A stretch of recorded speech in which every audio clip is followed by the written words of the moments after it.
My name is Tracy Arriga, and I've been at Arc Ideas. I'm in my 4th year here, interior designer 2, and we don't go by those titles. It's just it happens to be where you are in your growth at the company. And I do a lot of conceptual design work as well as construction administration. When you get in the field, you'll call it CA, so you may hear people refer to it as that. And what that is when a project starts getting constructed, we will start making sure that things are as they are drawn in our documents. And so that's working a lot with people in field, including the electricians, the plumbers, people who build your ceiling systems. So there's a lot of coordination that happens, and as a designer, we coordinate that. My name is Laura Berb, and I just graduated from Columbia College in Chicago just almost a year ago in May, and I started working at Arc Ideas about 6 months ago. And so my title is Designer 1. That means that my day is filled with all sorts of different things. I could be working on drawings on the computer, or I could be picking out finishes for projects, or helping on other projects, or on the phone with reps of companies that represent this stuff, or gosh, just many different things in a day. It's always different. My name is Emily Collars. I also just graduated from Columbia College Chicago, but I did just last weekend. And I have my master's in interior architecture, so I am very entry level here at Arc Ideas.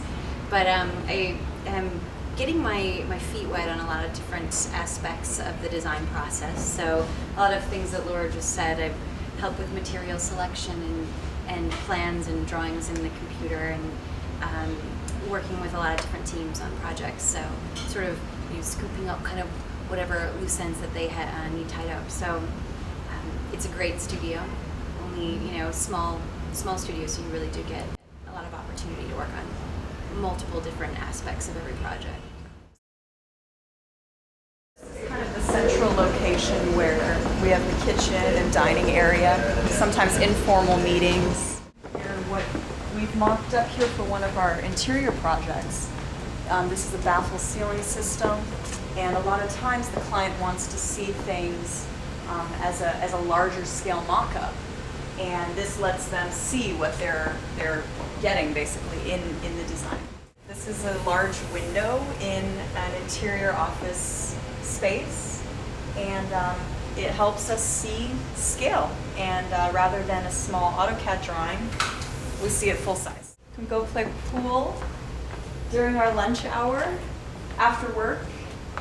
Here is our materials resource library, and here we get all of the new materials out that the reps bring in, anywhere from all of our laminates, carpet, paint colors, wall coverings, floor options. And it's a quick reference for us to see what is out there, what's new, and what will fit our project. It all comes down to even wall bases. I mean, everything is here for us to look through, and you just take a look at what's out there. Because of the way our studio is laid out, it's very linear, and so people pretty much always have to walk by other people's areas to get from point A to point B. And it never ceases to amaze me how many times people stop and will talk over things that are in your messy little area. Yeah. And how or the fact that we're sitting next to one another, we can just turn into each other and be like, so what do you think about this? How do you feel? Where are you going with this? And it's nice that I think most studios are in sort of this collaborative setup, but particularly because this is such a linear, circulation pad, you have to walk by everyone's desks, and I think that instigates a lot more collaboration than it probably would otherwise. Sometimes it's knowing how to communicate in an efficient time respectable manner. And so what that does is makes when you interact very, it's kind of knowing what the goal is when you're discussing an idea. And I think it's a lot of layering of ideas. And it's well, what does this person think? Well, I think this. Oh, well, how about that? And it's a constant dialogue to get to the solution. Right, you can't be shy. You have to be just ready to throw what you think out there. And if it's dumb, then whatever. Nobody, you just move on. You just have to be really willing to brainstorm and talk things out. Feeling dumb all the time. There's a very steep and a very long learning curve, and it takes a long time to be A lifetime. good at this job. Yeah. So that gets old. Not old, it gets hard. Feeling dumb gets old. Do you feel that too, starting out? I do.